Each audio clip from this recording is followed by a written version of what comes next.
En la comunidad de Popocatla, en Tlaxcala. Esta mañana fueron halladas 6 cabezas humanas. Tenían un mensaje amenazante del grupo criminal de La Barredora. En Tlaxcala, la madrugada parecía tranquila. El silencio de la carretera se extendía como un manto eterno hasta que algo lo rompió de manera brutal.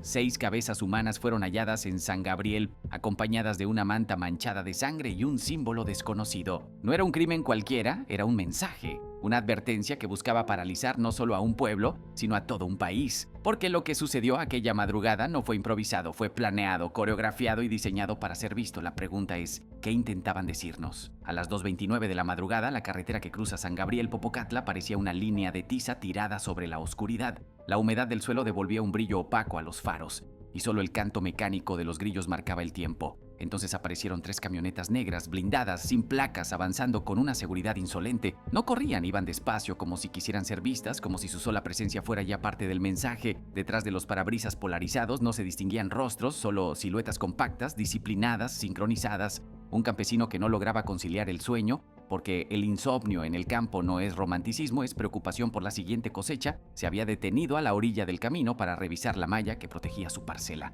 Escuchó primero el motor contenido de los vehículos, alcanzó a pensar en contrabandistas de madera o quizá cazadores furtivos, pero lo que vio después lo arrancó de cualquier explicación simple. Las camionetas se alinearon en batería, se abrieron 2 puertas traseras y de inmediato comenzaron a caer costales pesados sobre la grava húmeda. 1, 2, 3. El cuarto golpeó de lado y se rasgó. Del desgarrón salió un brillo pálido que el campesino no supo nombrar de inmediato. Un olor denso, metálico, le subió por la garganta. No era animal, no era desperdicio, era algo que el cuerpo reconoce antes que la mente. El primer costal, reventado, rodó hacia la milpa y se detuvo junto a la base de una vara de maíz. El segundo golpeó el borde de la parada de autobús y quedó allí, como si estuviera esperando a alguien. Otros 2 quedaron a pocos pasos de la línea central de la carretera como piezas acomodadas en una mesa. Sobre el asfalto, los hombres bajaron una manta blanca manchada de rojo vivo. En la esquina inferior izquierda, pintado con brocha gruesa, destacaba un símbolo que no figuraba en ninguna firma conocida.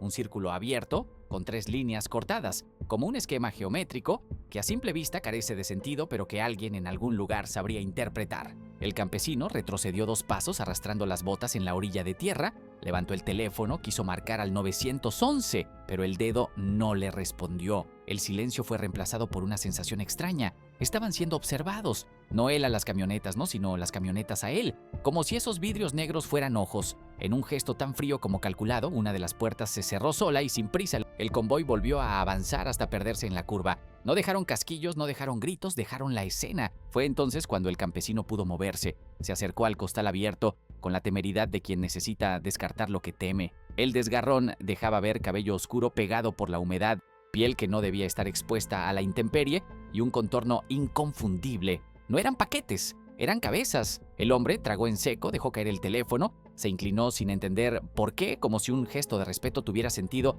en medio de lo indecible, y retrocedió hasta que la maleza lo cubrió. No gritó. En el campo se aprende pronto que gritar llama a quien no debe llegar. La primera llamada no vino de él, vino de una mujer que viajaba en un taxi rumbo a un turno de madrugada. Los faros del vehículo iluminaron la manta y los bultos. Su voz tembló tanto que el operador debió pedirle que respirara. «Hay cabezas», alcanzó a decir. Luego se escuchó un sonido seco, como si una suela hubiera encontrado algo que no debió pisar. Detrás del auricular, el operador anotó la hora exacta y repitió el protocolo. Pero la rutina se deshace cuando la realidad ya no cabe en los formularios. Para cuando la llamada quedó asentada, la neblina baja ya envolvía la manta como un telón improvisado y el símbolo parecía flotar sobre el blanco manchado. Un perro callejero se acercó, olfateó con cautela y se alejó con un quejido breve, instintivo. El aire cambió. Lo perciben los animales, lo perciben los niños, lo perciben los que llevan años caminando esos caminos. Algo llegó para quedarse y no era un grupo que buscara ocultarse, era alguien que estaba presentándose. Y aún faltaba lo peor, porque el horror del primer vistazo rara vez coincide con la verdad completa, y esta escena no estaba diseñada para el olvido, estaba diseñada para la memoria. Pero la memoria no fue el único testigo. Lo que llegó después confirmó que aquello no era un abandono, sino una coreografía estudiada. Las patrullas municipales tardaron 17 minutos en llegar.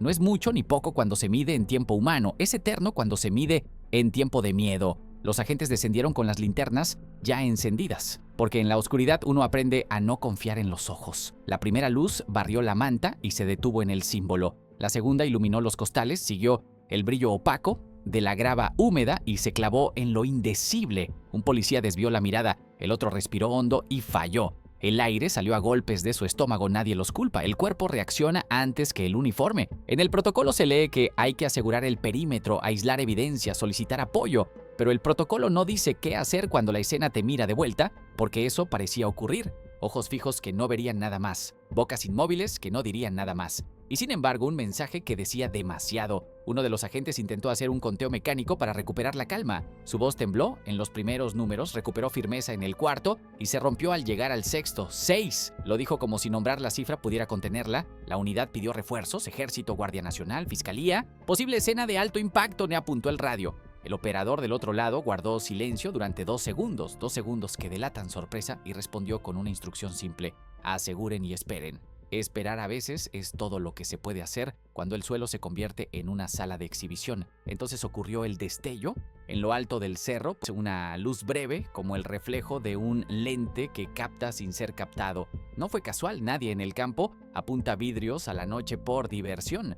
Un agente alzó el arma por reflejo. El otro puso la mano sobre el cañón y la bajó. No provoques a quien ya planeó estar ahí. La sensación era clara. No estaban solos. Alguien observaba la escena que ellos debían observar. ¿Alguien seguía el guión? Llegaron los primeros vehículos militares con las luces cubiertas para no iluminar a quien no debían. Colocaron cintas con un pulso que aparentaba calma, pero la prisa se revela en los nudos. Un forense joven se arrodilló a distancia prudente, abrió su libreta y empezó a escribir lo único posible cuando todo el resto es exceso. Fechas, horas, posiciones. En el margen dibujó el símbolo. Lo copió 2 veces como si necesitara recordarlo con precisión. El círculo abierto. Las 3 líneas cortadas. Repitió el trazo hasta que la mano le dejó de temblar. La radio portátil de uno de los municipales, tirada junto a un costal, chisporroteó de pronto. Un hilo de estática primero, después una voz distorsionada que dijo una sola palabra, nítida como un golpe en el metal. ¡1! Nadie supo de dónde venía la transmisión. Nadie respondió.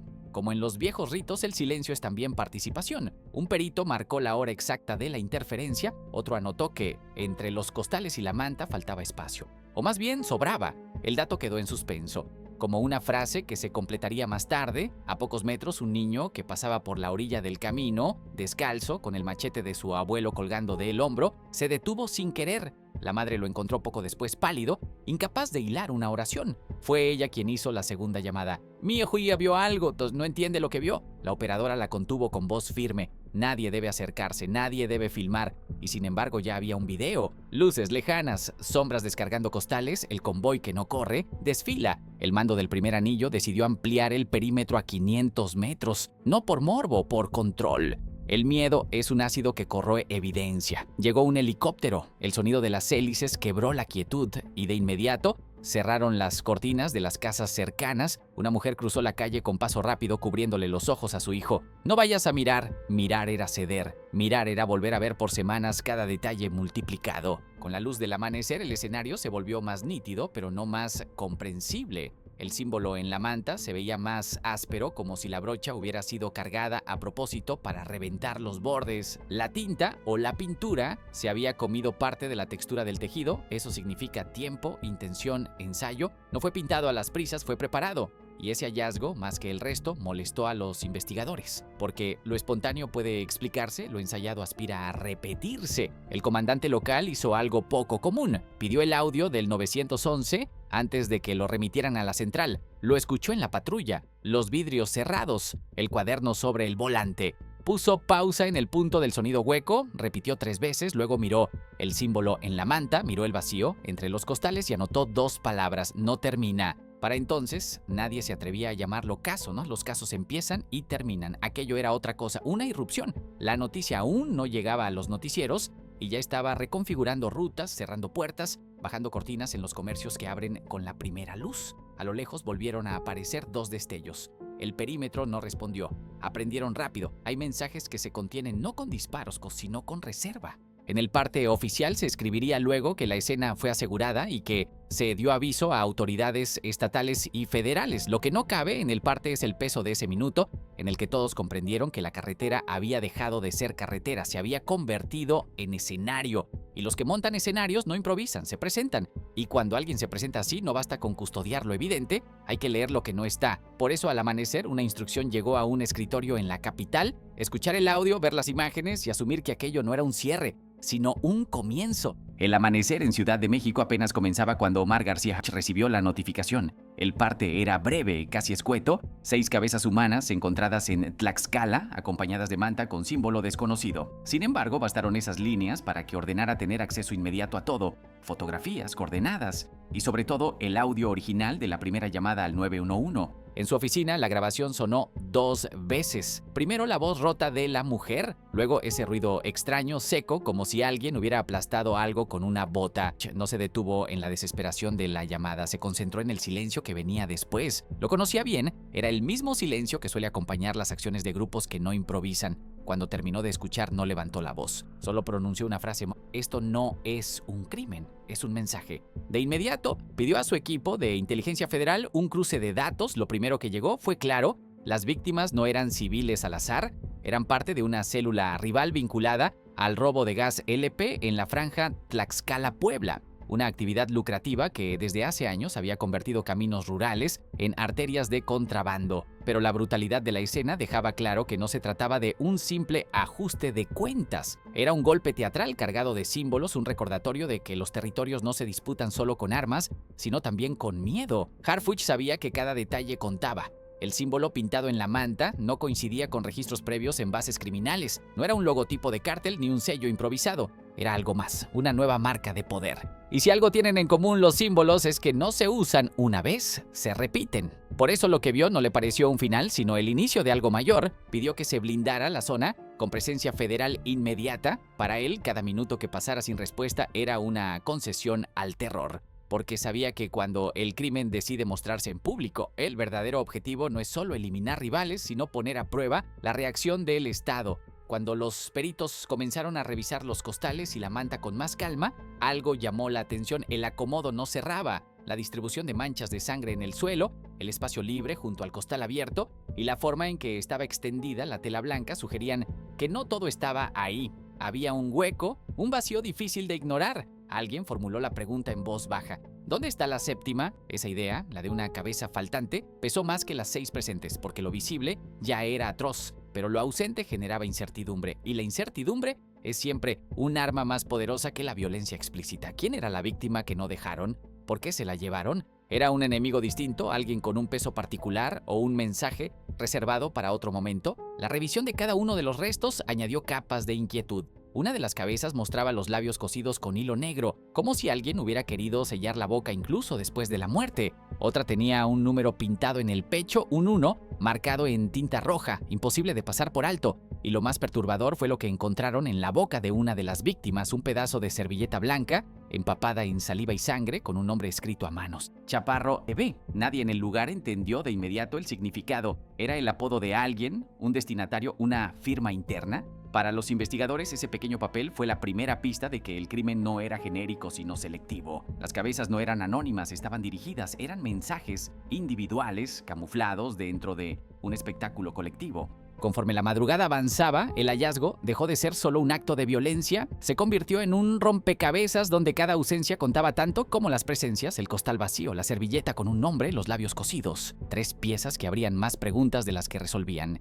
Y entre ellas, una certeza se instalaba lentamente: alguien entendería ese lenguaje. No la población, no los medios, sino los destinatarios reales de la advertencia. Para la mayoría de la población, la barredora era apenas un rumor. Un grupo originario de Tabasco, distinto a los grandes cárteles, sin largas cadenas de mando ni estructuras visibles, pero los expertos ya los conocían. Sus ejecuciones se caracterizan por un patrón aterrador. No dejan cuerpos completos, solo cabezas. Semanas antes, un miembro capturado, conocido como el Dogo, había revelado su método: los cuerpos no importan, las cabezas son el mensaje, no se entierran, se exhiben. Según su testimonio, la barredora no busca castigar, busca anunciar. Cada cabeza es propaganda. Cada aparición es un recordatorio de que la limpieza ha comenzado. En sus palabras: cuando aparecen cabezas ya no hay advertencias, ya estamos trabajando. Esa madrugada en Tlaxcala, la profecía se cumplió. La investigación reveló un detalle estratégico. El lugar del hallazgo estaba a menos de 11 kilómetros de una de las rutas más activas de huachicol en el país. No era casualidad, la barredora no busca controlar drogas, busca controlar ductos, carreteras y transporte ilegal de combustible. Su modelo no se basa en alianzas, sino en desplazar y eliminar a quienes estorban. A diferencia de otros grupos criminales, no llegan con pactos ni advertencias, llegan con símbolos y con cabezas, de ahí su nombre. Barren todo a su paso y ahora estaban entrando en el corazón de México. El hallazgo de guantes quirúrgicos, cal y restos de tela manchada en un punto alterno confirmó que las ejecuciones ocurrieron en otro sitio. La carretera fue solo el escenario final, todo había sido planificado. El transporte, la disposición de los cuerpos, la manta, el símbolo, pero lo más perturbador llegó horas después. A las 2:31 p.m., un video llegó al despacho de la Secretaría de Seguridad. No se filtró en redes ni circuló entre criminales. Fue entregado directamente a las autoridades. Mostraba a 6 hombres arrodillados, con los ojos vendados, en una bodega iluminada por lámparas. Detrás de ellos, el mismo símbolo pintado en negro. Una voz distorsionada pronunció: "Esto no es guerra, esto es orden".